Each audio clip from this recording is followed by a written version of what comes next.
Okay.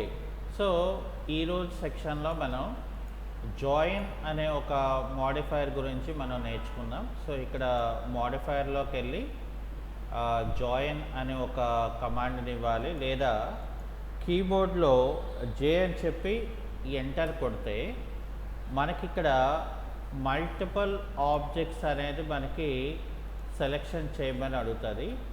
ఇక్కడ parallel line of the gap ఉంది కాబట్టి నాకు ఇలా జాయిన్ అయింది. అలాగే ఫర్ ఎగ్జాంపుల్ నాకు ఇక్కడ ఇది వేరే ఆబ్జెక్ట్ అండ్ ఇది వేరే ఆబ్జెక్ట్ కదా.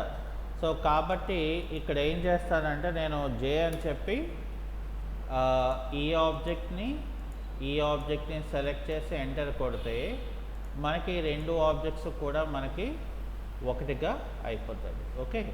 సో కాన్సెప్ట్ నచ్చితే షేర్ చేయండి, కామెంట్ చేయండి, సబ్స్క్రైబ్ చేయడం మర్చిపోకండి. Thank you.